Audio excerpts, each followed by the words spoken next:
You're watching Deprogrammed. This is the new Culture Forum show devoted to fighting back against the forces of ideological conformity, particularly among the young.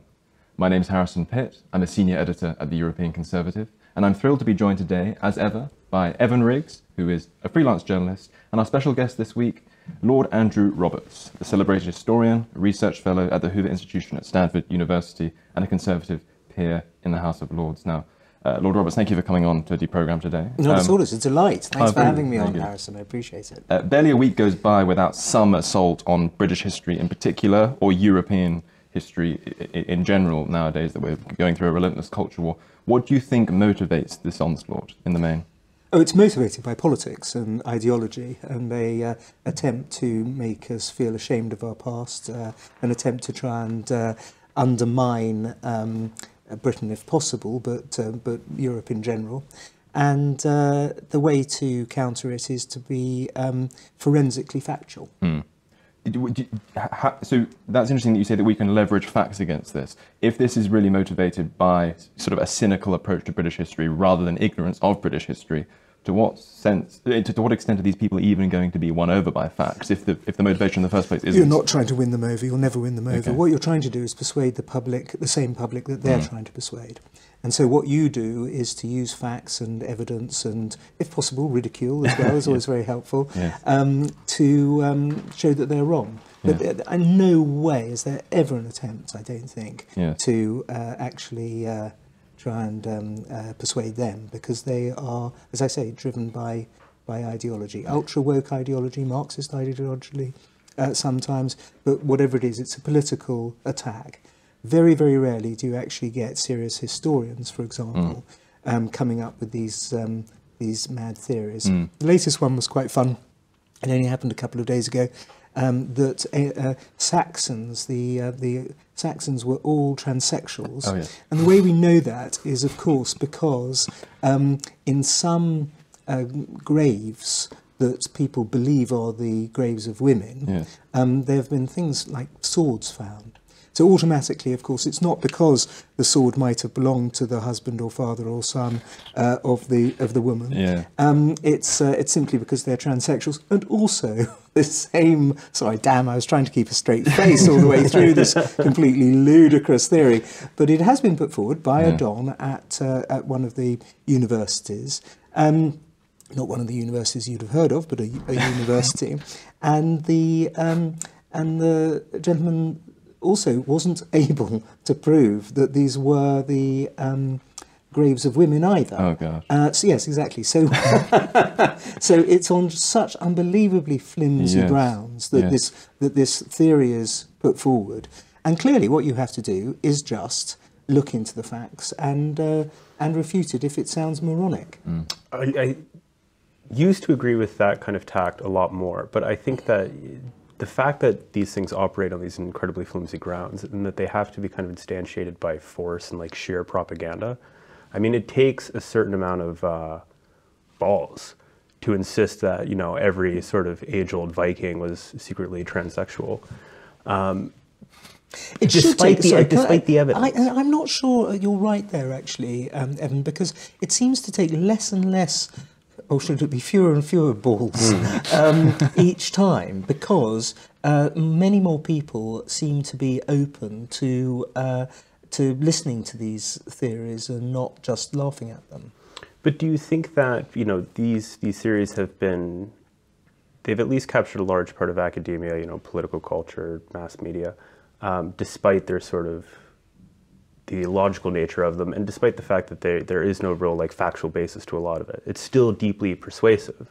It's due to like the propagandistic nature of it. So do you think that the way to counteract these people's sort of deep innate feeling that this is the right thing to do is with facts? Or I really do. I think it's the one thing that the public still respect. I think if you just come back with a series of equally sort of ludicrous arguments, or if you lose your temper, or if you try to defund them, or anything along those lines, then you look as though you're fearful of the truth.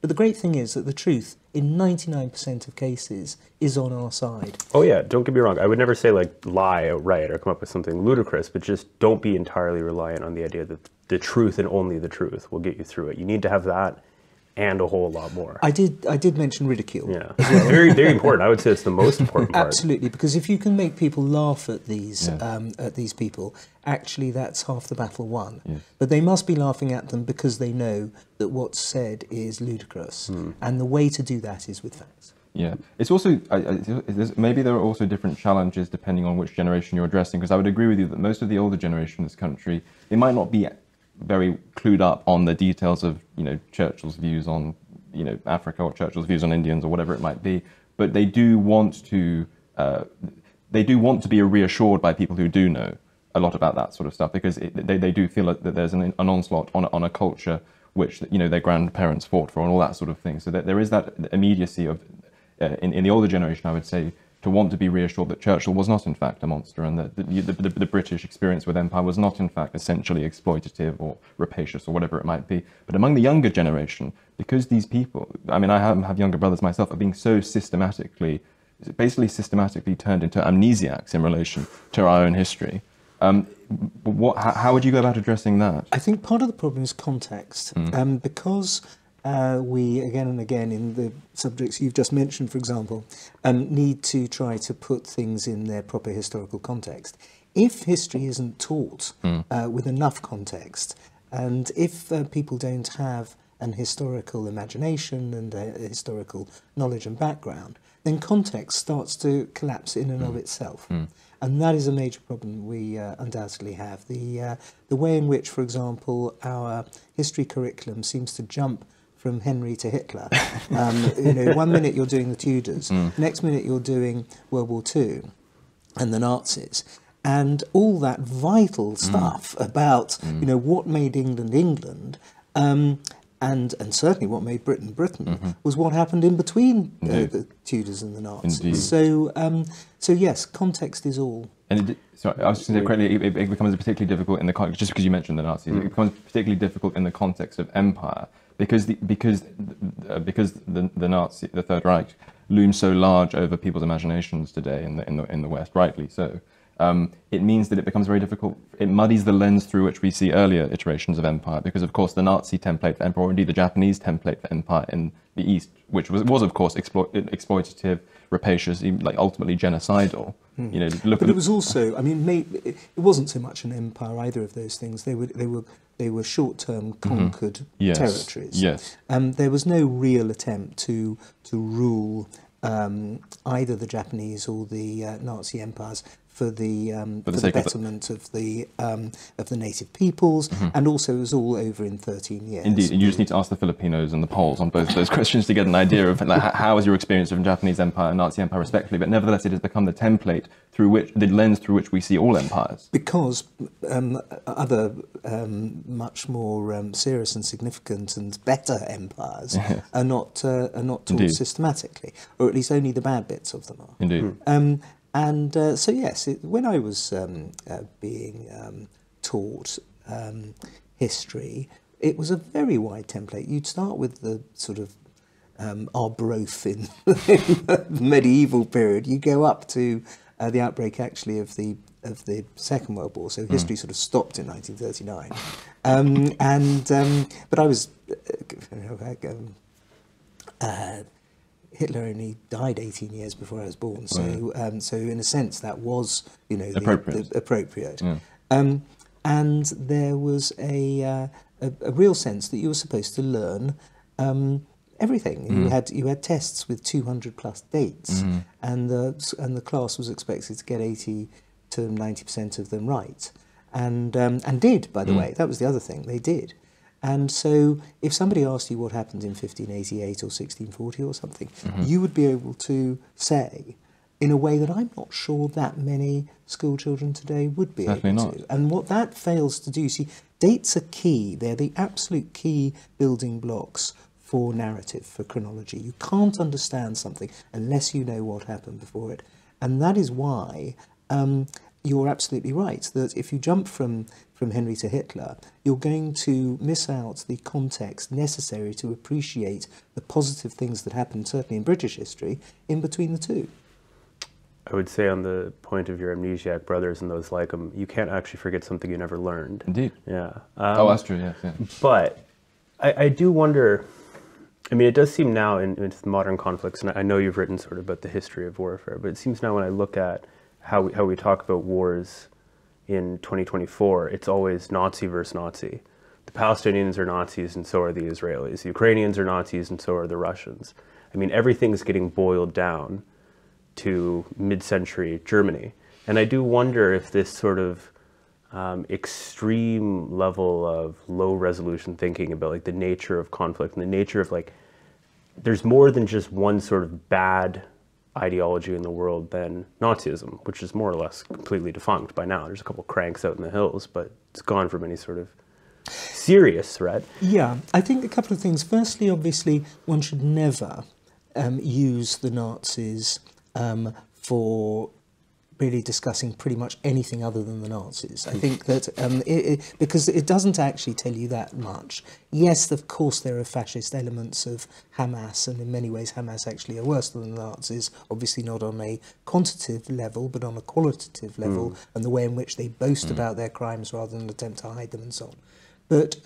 But very rarely is it possible genuinely to equate things to the Nazis. In fact, usually when people start using the word Nazi or fascist, they've already lost the argument.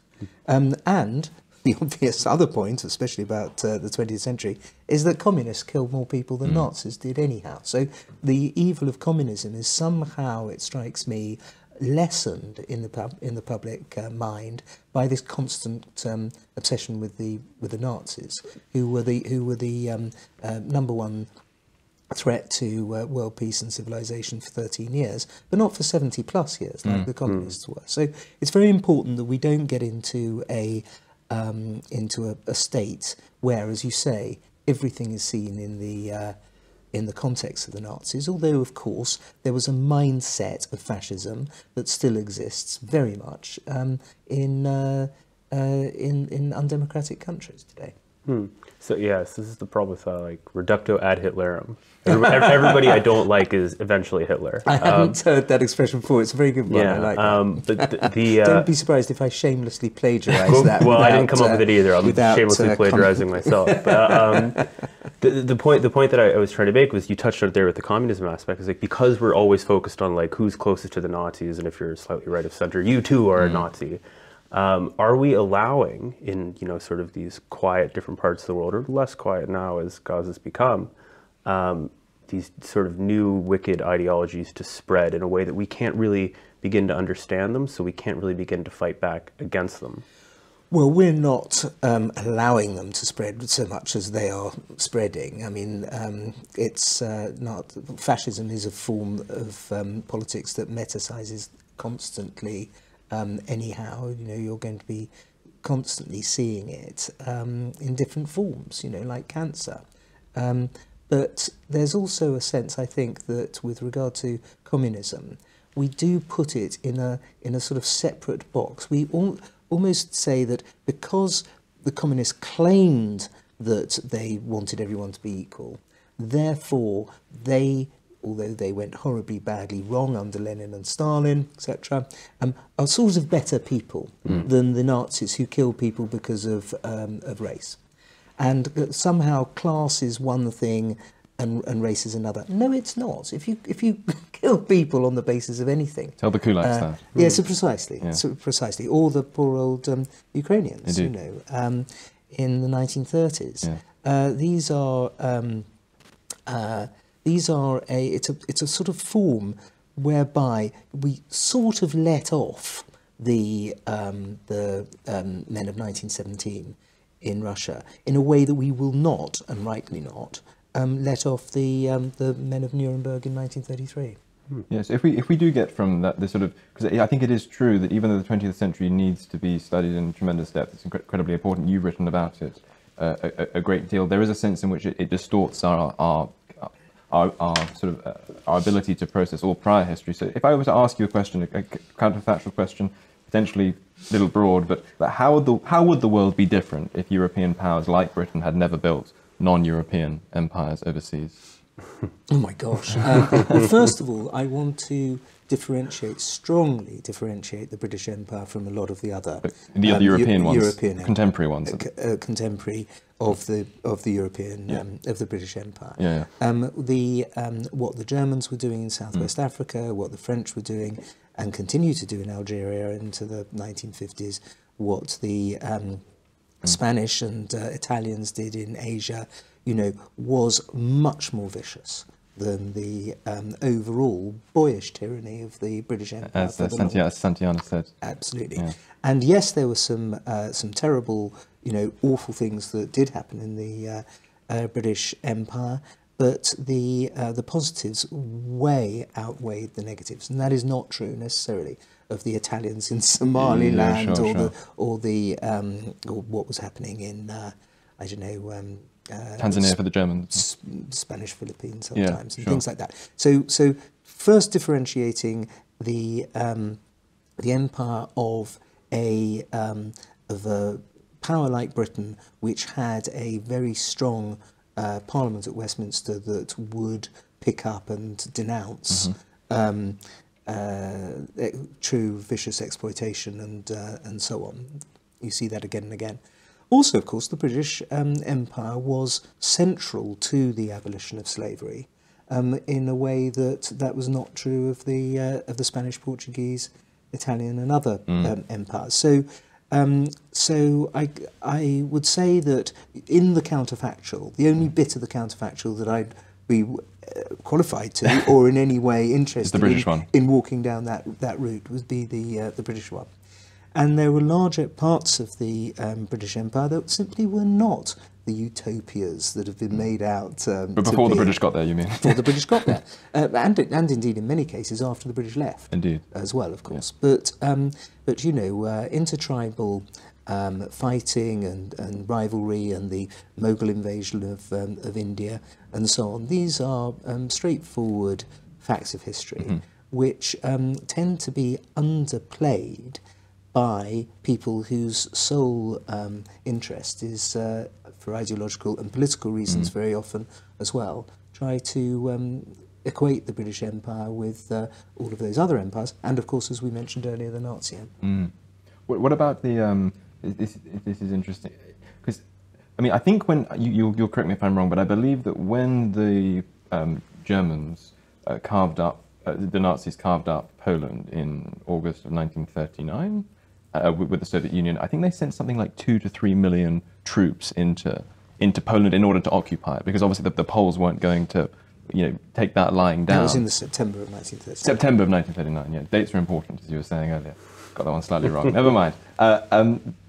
In British India, like the sort of the white British colonial administrators were far outnumbered by the Indian native populations. The idea that Britain would have been able to subdue a country the size of India at that time without some kind of implicit relationship. That's one of the important points. Exactly. It was the British Empire in India was run by collaboration. Yes. And collaboration itself, of course, has got lots of weighted terms today. Yeah. But at the time, it was considered to be a positive word. Indeed. And yes, it would have been completely impossible to have imposed with the force of just 150,000 or so troops, Britain's will on 300 million Indians. That couldn't have been done. So instead, what happened was I think cooption is actually a much better word than collaboration. Yeah. The Indian princes that ruled about a third of India were co-opted into supporting British rule. The way in which the Hindu majority was not allowed to lord it over the Muslim and untouchable minorities in the way that, by the way, I think they're doing right now. Indeed, in a way that's completely outrageous.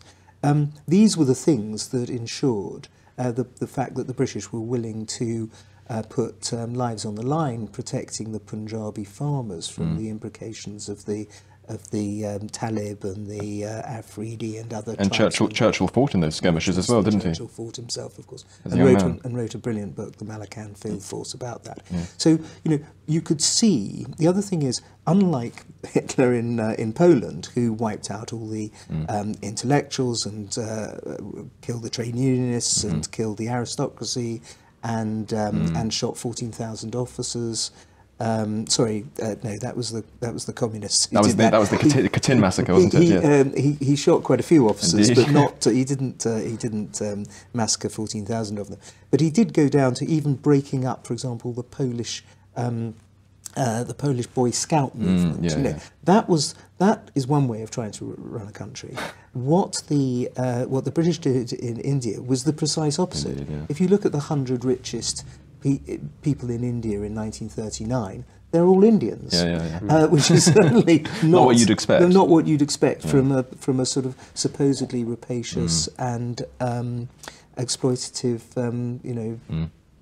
British rule. Yes. So it's pretty common to hear this sort of refrain of, England colonized the world, and now it's only right that the world comes back and colonizes England in return. Usually put in slightly angrier and less articulated ways than that. Let's consider that like a meme in actually the way of like the word was originally not pictures on the internet, that spreads through people. And that is very hard to kill, this kind of like idea virus of I don't know, revenge, recolonization. What do you think it would take to break that meme? Would it take facts and logic of learning really about how India was structured in 1939? How could we best fight back against that? That, and also, I suppose, you look at who I mean, I can't think that anybody really does think in terms of England being colonised by foreign countries. But if you look at the people who are coming, especially the illegal immigrants that are coming, they're not actually from. They tend not to be, at least, from countries that were colonised by Britain. We didn't have a colony in Syria, for example. That was the French. Albania, or lots of the countries that people are coming to Britain from. So I think just on the, as you say, the factual side of things, that's incorrect. But also in a wider sense, this is with colonisation has essentially, at least the British Empire, died a death in the 1940s and 1950s. We are now 75 plus years beyond that. And it's only really, I noticed during Brexit, the Remainers going on about how the Brexiteers wanted to reclaim our empire. Empire 2.0. And what absolute rot that is. The idea that there's any kind of, revanchist, atavistic nostalgia for that and making it a political movement today is sheer rubbish, and yet you hear it the entire time. No, it's become a pretty common refrain on the sort of sour Remainer side of politics. One thing, I suppose, one of the things that, because I do actually encounter some of this language. It doesn't necessarily have to be coherent to be effective, which is part of Evan's point, I suppose. I mean, there is this belief. I mean, even to people like Sadiq Khan, like the Mayor of London, he's authorised poems on the London Underground, which it says like signed, approved by the Mayor of London, which talk about Britain through mass immigration being colonised in reverse. And the implicit suggestion is that, well, this is our just desserts, given that we sort of rapaciously went all around the world and started invading other people's countries and all the rest of it, that therefore we're entitled to some of our own medicine. That is quite a common refrain, and I think it's morally buttressed by the idea, to the extent that it's buttressed at all. It's morally buttressed by the supposition, not the idea, but the supposition that Britain enriched itself off the back of this exploitative project, and that Britain is fundamentally built on slavery and colonialism. How would you go about disentangling Britain in particular and Europe's great divergence from the rest of the world in terms of wealth? This is something that your friend Neil Ferguson has written about in his book Civilization. How would you disentangle that, as I think we need to disentangle it from our experience with empire and with slavery and all those sorts of things? Well, I just teach the Industrial Revolution, man. I mean, it's not that difficult. I was taught the Industrial Revolution, That was the thing that that enriched Britain first, and therefore allowed Britain to have the wealth and resources, then to expand across the oceans. The idea that it was the other way round is just there we go. Yeah. Go back to chronology. Go back to narrative. Yeah. The fact is that you're making it sound so simple. Well, I don't think it's that complicated. So long as you get history taught in a dispassionate way, in an objective way. That's the problem. History should not be a political battleground. It should be somewhere that one can learn lessons, obviously, but also where one can get delightful intellectual pleasures. But the idea of trying to use it for propaganda on the underground for some Labour politician is to lessen it. I think, in my view. Yes. Yeah.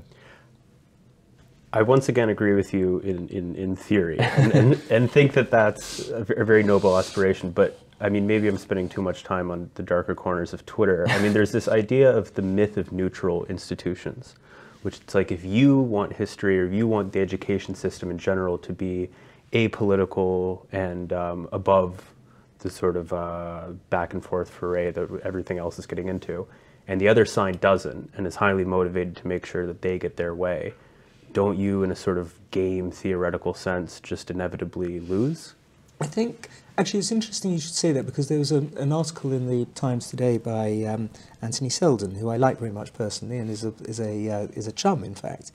And he was asking much the same question, or at least he was trying to say that it was a symptom of British decline, modern British decline, that we trash institutions like the civil service, the BBC, and there was a third one. Oh, the ancient universities. But I would argue that actually it's the exact opposite. It's because of the decline of the BBC, of the objectivity in the BBC, the ancient universities, and the civil service, which we have seen so many examples of so often over recent years. That is the thing that's leading to national decline. So he's got, in my view, the cart and the horse mixed up.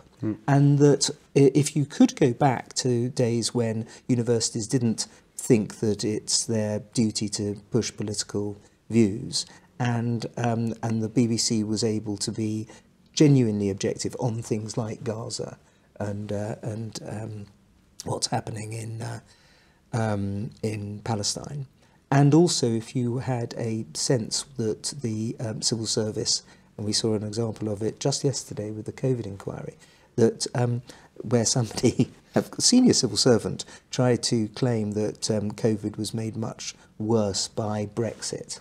You know, this is just classic use of essentially, left-wing propaganda coming from institutions that once were above all that kind of thing. And if we could go back to objectivity, I think that that the decline of the country that Anthony Seldon writes about could be halted and reversed. Oh, okay, well, let's talk practical solutions then, my favorite topic on this podcast.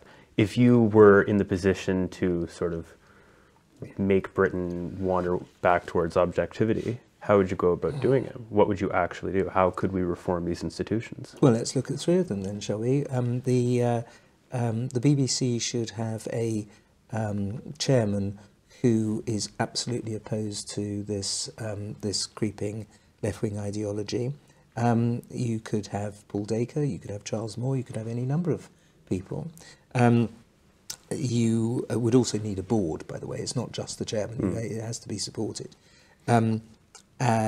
You would, in the universities, have at least two Tory masters of colleges. At the moment, out of the 72 heads of college at Oxford and Cambridge, only one is a Conservative. That's what, 3% or something like that, no less, which is completely ridiculous in my view, anyhow.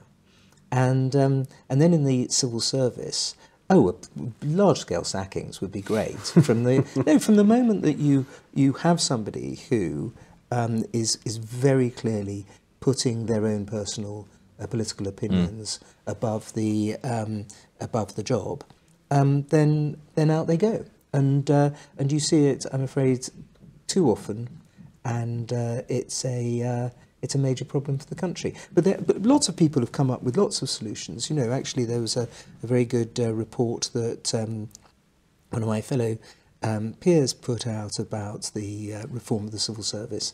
And we have a Conservative government. This is the time to actually put these kind of reforms in place. But the trouble is that, first of all, of course, there's not much time left. And secondly, the civil service have done a very good job, by the way, being helped a lot by the BBC and the universities, of seeming to be neutral when they're not. Yeah, to bring in history again, it's not completely clear to me why we need 500,000 civil servants when there were only roughly around 12,000 running India in around 1910. It's not obvious that, I mean, with large-scale sacking wouldn't only be ideologically sensible, it could be ultra-efficient as well. I suppose we could get into... I would quite like to ask you this, actually, because we're talking about the facts of history, but people might say, well, why does this stuff matter at all? I mean, why is it important in the person of Churchill, for example, to defend the legacy of a man who died in 1965? Like, there are many, even on the alleged right of politics, who will argue that the culture war, those kinds of culture war skirmishes are really just an indulgent distraction, and we shouldn't really get involved in that sort of thing. How would you respond to people, not so much who are hostile to our history, but are indifferent to it? I don't think the Tory party has got terribly much involved in it. Keir Starmer was trying to denounce the Tories the other day for getting into the culture wars. All that's happened over the last however many years of Tory government, there's been, what is it, 14, is that we've lost on every front in the culture wars. If the Tories were fighting a culture war, then they would look a bit better. They would have won one battle by now. Yeah. But instead they've lost pretty much all of them. And when George Osborne gives back the Elgin marbles, we'll have lost probably the most important of them all, and that's only a matter of time. So, so yes, the idea that we are stamping our fist on the culture of Britain is a complete absurdity. But why should we? Why should we be? I suppose is the question. Oh, because it's actually going to be something that's going to be more indicative of what kind of a nation we are than what the national insurance rate is. Yes. Okay. Yeah. Well, people do need to be able to look at their history and feel part of an historical, a golden historical thread, don't they? Not necessarily golden. There's plenty of it that is a fairly shitty historical thread. But there is a continuum. There is a thread. There is a narrative arc that needs to be known about and understood and taught. But though we shouldn't fetishize history and look at it through rose-tinted spectacles, we should. It's important to have a pantheon, for example, of historical heroes who we don't fetishize them and make them into false gods. Like you're clearly an admirer of Churchill. Your Churchill biography is full of criticisms of Churchill. He made mistake after mistake. No, of course he did. And as you say, like, I should have made nothing if I had not made mistakes. This is what he once said to his wife. As he learned, and he learned from them. Indeed. You see, each of the great mistakes that he made, he learned something, at least from them. And the key one, of course, is not to make the same mistake again. But it does seem to be that we do need to have people whose achievements we can elevate in the public sphere, whose statues we can walk around, and we can feel inspired by them without having to make them into these sort of pristine saints. In ancient Greece, they worshipped the gods and heroes. It wasn't just the gods; it was also the heroes, the past heroes. People who've done something extraordinary and special and remarkable for a country ought to be admired. And by the way, is that such an outrageous remark to make, considering that there's hardly a country in the world that doesn't have individuals on their banknotes or statues or whatever? It's a perfectly understandable, natural part of the human condition to look into your past, see people who have done remarkable things, and celebrate them. Yes. So if I look at modern Britain, let's say we were able to resurrect the heroes and we didn't have to put Churchill back in a box, but we had no God. Do you not think then that, because we would without a sort of, the Christian backbone of this country, that you would then be kind of forced to turn Churchill into a deity and keep Hitler as a devil. Love the idea of putting the word Christian and backbone into the same phrase. We just learned today, obviously, about how much the Church of England has been helping illegal immigrants come up with this idea that you can stay in the country if you call yourself a Christian. Yes. Well, that worked for me. Where you're not a rapist, though, are you? Or a sexual deviant that we know of. Will that work for me? It would do if you went to the right place, or ask the right vicar, and he'll tell the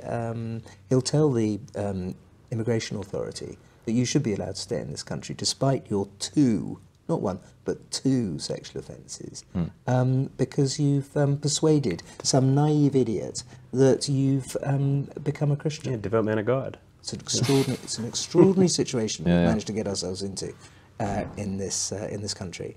But to go back to the answer to your question, I do think that the heroes need to be admired and celebrated as much as, not set up into a national religion, obviously, but need to be admired far more than they are at the moment.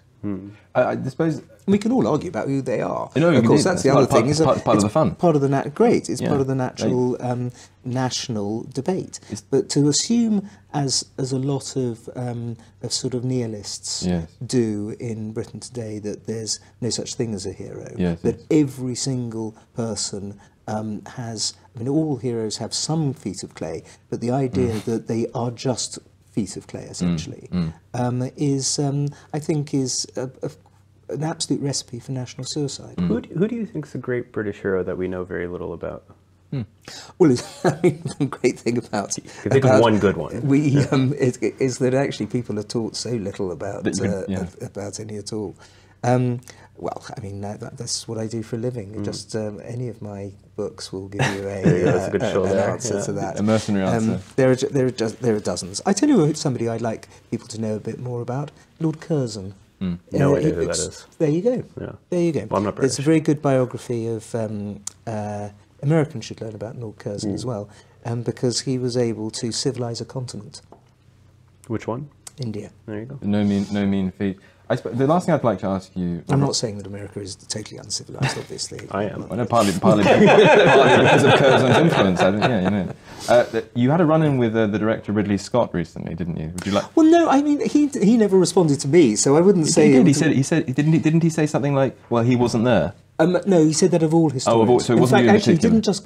he didn't just say historians. He said effing historians. What do they know? They weren't there. Yeah. So it wasn't just me. And of course, I'm the first to admit I wasn't there when Napoleon was losing the Battle of Waterloo. Yes. But lots of people were, and they write about it, and they've written many thousands of memoirs about Napoleon, and our job as historians is to read them and to, including the 40,000 letters that Napoleon's written, and to try and find out something, therefore, about Napoleon. And the thing that we all found out was that he was nothing like the person who Ridley Scott portrays it in the movie, who you wouldn't have followed for 2 minutes. Yeah. I mean, it would be insane to follow a man who was just so intensely grumpy for 3 hours and 27 minutes. We live in an age of Netflix, though, where we're talking about people being incredibly ignorant when it comes to history. But when people do get in touch with history, it's usually through, not necessarily culture war skirmishes, but popular entertainment, sort of biopics and historical drama. Does it matter if these things are not completely historically bona fide? This is actually where I feel a bit guilty with regard to Ridley Scott, because the sales of my book went up 28,500 copies in the 6 weeks that his movie came out. So in a sense, I ought to be thrilled that the movie was quite as bad as it was, because that meant that lots of people bought my book in order to find out what the truth was. Sort of correction. And why this guy actually was a much more impressive figure than the sort of moping Surly teenager. Surly teenager, exactly. That Joaquin Phoenix portrayed. But no, you see, bad history. If everyone was taught history utterly brilliantly at school, I don't suppose people would be buying my books. But so bad history actually is quite useful as far as I'm concerned. But nonetheless, isn't it a tragedy, really, though, that somebody had $300 million to spend on a movie about Napoleon, and it chose to see all of the decisions Napoleon took through the prism of his love affair with Josephine, which he also got wrong about, by the way. Yeah. So all in all, it was... you could have told a better story. Oh, so much more interesting story than one in which he leads cavalry charges at the Battle of Waterloo and fires at the pyramids and has the most explosive cannonballs at the Battle of Waterloo as well. I mean, there was a mistake at Austerlitz as well, wasn't there? Whole of the Austerlitz battle, which was lovely to watch. Of course, it was. It's complete rubbish. The firing on the lakes, the iced lakes. They've dived those lakes and they found, I think, 2 cannon and a couple of breastplates of cuirasses. Other than that, it just simply was not the battle-winning tactic that it's made out to be. Now, listen, I understand that these are supposed to be entertainments. They are not documentaries, of course, but if only he'd hired an historian, not necessarily me, but pretty much any Napoleonic historian, if he'd hired them, he would have been saved from all of these moronic mistakes, and he'd have wound up making a much more interesting movie. Lord Roberts, thank you so much for joining us. Thank you. What a complete delight. I really enjoyed it, Harrison. Thank you very much, Evan. Evan, thanks as ever. Of course. You've been watching Deprogrammed. Make sure to like, subscribe, and leave a comment if you wish, and we shall see you on the next one. Hello. If you're enjoying the New Culture Forum channel and you believe in our mission, may I invite you to join our membership scheme at the link below or on our website, newcultureforum.org.uk. Our work is more important now than ever, and we have great plans ahead for the future, but we can't do it without your support. From as little as £3 per month, you can help ensure that we continue on our mission. As a member, you'll receive a range of benefits, including access to exclusive content, invitations to our private events, including here at our studios, free copies of our books, and much, much more, including, of course, our famous NCF mug. If you aren't able to become a member, then please help us by clicking this button and subscribing to our channel. It's completely free. Just remember to also click the bell icon so that you can get notifications when we post new videos. Thank you.